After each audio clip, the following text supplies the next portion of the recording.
जय श्री गणेश। नमस्कार, मैं आचार्य संजय द्विवेदी। मेरे समस्त प्रबुद्ध दर्शकों का मेरे चैनल पे हार्दिक स्वागत है।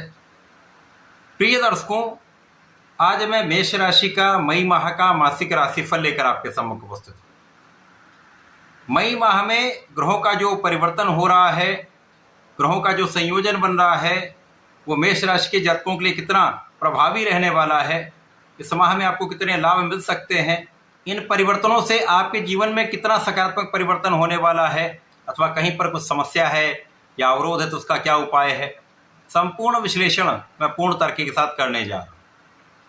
प्रिय दर्शकों, इस राशिफल को आप अपने लग्न तथा राशि दोनों के अनुसार देख सकते हैं।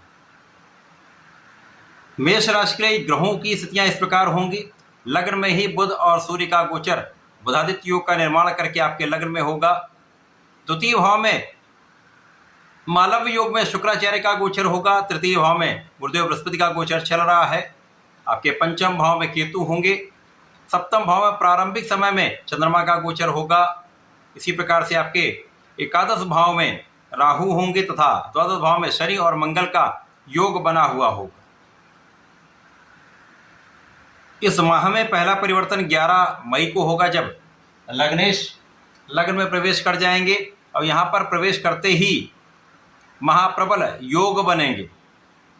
रोचक योग का निर्माण हो जाएगा और स्वयं की राशि के लिए लग्न में रोचक योग का प्रभाव निश्चित रूप से मेष राशि के जातकों को महाप्रभावी बनाने वाला है। साथ में महापराक्रमी योग बनेगा। बुधादित्य योग तो यहाँ पर प्राप्त ही हो रहा है। 14 मई को शुक्राचार्य का राशि परिवर्तन होगा। शुक्राचार्य द्वितीय भाव से तृतीय भाव में पहुंचेंगे, जहां पर गुरु के साथ महासंयोग बनेगा। शंख योग का निर्माण हो जाएगा। इसके पश्चात 15 मई को सूर्य और बुध दोनों राशि परिवर्तन कर लेंगे तथा लग्न से द्वितीय भाव में इन दोनों का गोचर आरंभ होगा। प्रिय दर्शकों, मेष राशि के लिए प्रारंभ में लग्नेश का द्वादश भाव में होना, यहाँ पर यद्यपि मंगल विपरीत राजयोग में है, परंतु यहाँ पर त्रिक दोष अवश्य ही लगता है और यहाँ पर तात्कालिक रूप से मांगलिक दोष भी बना हुआ होगा, जिसके कारण प्रारंभ में कुछ मन स्थिति उतनी अच्छी नहीं होगी। आपका आत्मबल तो अच्छा होगा, परंतु यहाँ पर कुछ तनाव की स्थिति बनती है। यहाँ पर ऊर्जा का बिना कारण क्षय होता है। कुछ विवाद की संभावनाएं भी होती हैं। इस समय में अचानक यात्राएं आपको कष्ट दे सकती हैं, स्वास्थ्य में कुछ समस्या उत्पन्न कर सकती हैं। इसी प्रकार से शनि के साथ योग है, जो अनावश्यक व्यय कराने वाले हैं। यद्यपि यहाँ पर आपके धन का आगमन भी होगा, धन का लाभ भी होगा, परंतु व्यय की अधिकता प्रारंभिक समय में आपको कुछ तनाव दे सकती है।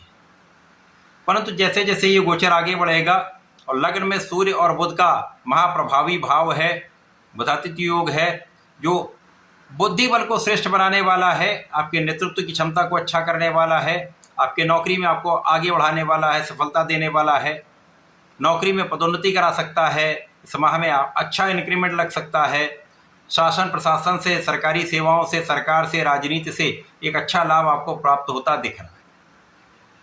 इस माह में भाग्य भी अत्यंत प्रबल रहेगा। भाग्य का संपूर्ण साथ आपको प्राप्त हो रहा है, इसलिए यहाँ पर जो समस्याएं आ रही हैं उनका निराकरण तो अवश्य ही होगा। अब क्योंकि मेष राशि के जातकों का 7.5 का प्रथम चरण चल रहा है, तो कुछ भाग दौड़ तो अवश्य होगी और आपके परिश्रम के अनुरूप आपको उतना फल नहीं मिल पाएगा, जिसके कारण निश्चित रूप से कुछ तनाव भी होता है, कुछ क्रोध भी बढ़ता है। यहाँ पर आपको अपने क्रोध पर नियंत्रण रखना चाहिए, धैर्य के साथ आगे बढ़ना चाहिए। इस समय में आपके साझेदारी के भाव में पहले से अधिक सुधार हो जाएगा। यहाँ पर जो समस्याएं चल रही थी उनका निराकरण यहाँ पर आरंभ होगा और पहले से अधिक आपको लाभ प्राप्त होने लगेगा। इसी प्रकार से जीवन साथी के साथ भी इस माह में आ रही समस्याओं का निदान होगा। समस्याएं कम से कम होंगी और क्लेश भी कम से कम होगा, जिससे आपका जीवन पहले से अधिक सरल रहने वाला है। यद्यपि यहाँ पर आपके पंचम भाव में राहु का प्रभाव होना, केतु का यहाँ पर विराजमान होना, कहीं ना कहीं आपको पढ़ाई के क्षेत्र में कुछ मन को विचलित करने वाला होता है। बिना कारण से आपका उतना अच्छा कंसंट्रेशन नहीं बन पाता। लेकिन यहाँ पर आपका आत्मबल अच्छा है। तो यदि आप इस समय अपना पूर्ण प्रयास करते रहते हैं, सही दिशा में अपनी ऊर्जा का उपयोग करते रहते हैं, तो इस समय में आपको अच्छा लाभ प्राप्त होगा। यद्यपि उतना अच्छा परिणाम ना मिले, लेकिन परिणाम भी नकारात्मक नहीं होगा।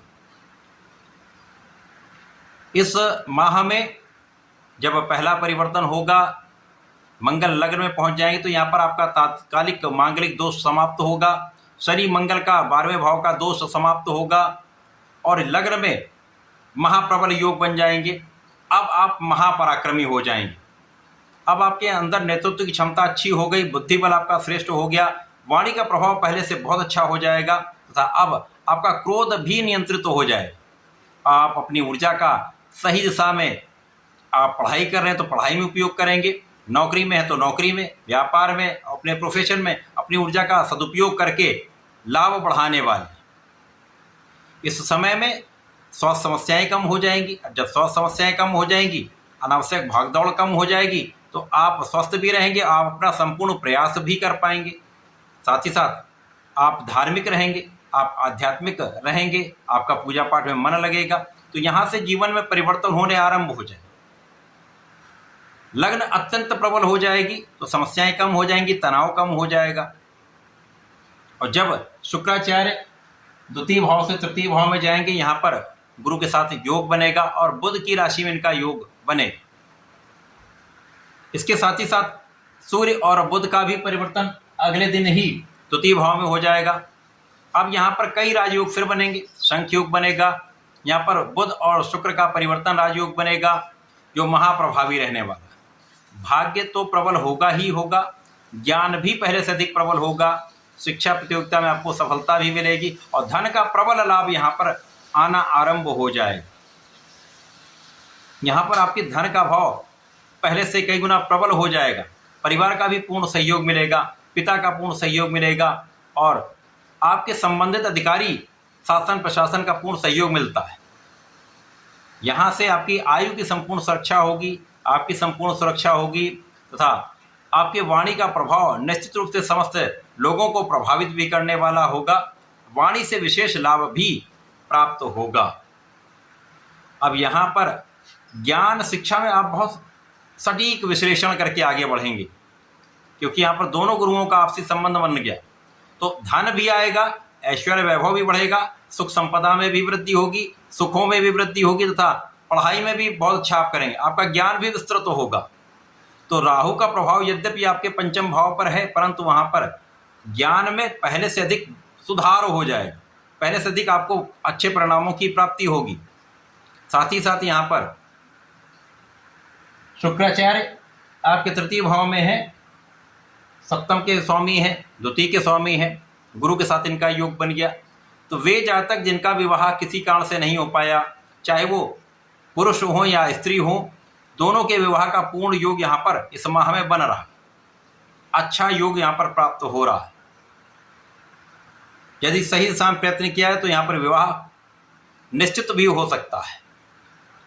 इसी प्रकार से इस समय में आपके पिता का आपको सहयोग मिलना, पिता के काम के क्षेत्र में भी प्रगति होगी, पिता का मान सम्मान भी बढ़ेगा, पिता के कार्य क्षेत्र में अच्छे धन का लाभ यहाँ पर हो सकता है।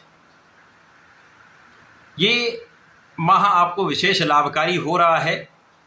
यहाँ पर केवल जो भी कार्य करें वहाँ पर उसका प्रॉपर प्लान बना लें, योजनाबद्ध ढंग से आप कोई भी कार्य करेंगे तो वहाँ पर आपको श्रम कम करना पड़ेगा। सही दिशा में प्रयत्न करेंगे, ऊर्जा का सही उपयोग कर पाएंगे तो समस्याएं कम आएंगी और लाभ अधिक प्राप्त होगा।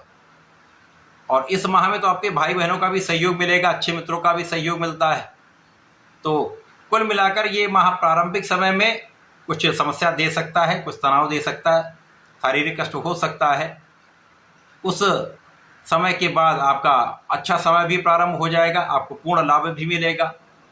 इस लाभ को बनाए रखने के लिए, समस्याओं को कम करने के लिए आपको संकट मोचन हनुमान जी की आराधना करनी चाहिए। ओम हम हनुमताय नमः 27 बार जप करें, हनुमानाष्टक का नित्य पाठ करेंगे, हनुमान चालीसा का नित्य पाठ करेंगे तो विशेष लाभ मिलते हैं। भगवान भोलेनाथ पर जलार्चन करके यदि लाल पुष्प, लाल चंदन का अर्पण करते हैं तो विशेष लाभ की प्राप्ति होती है। समय का सदुपयोग आप करके आगे बढ़ते जाएंगे। ऐसा करके इसका उपयोग करें। धन्यवाद। नमस्कार।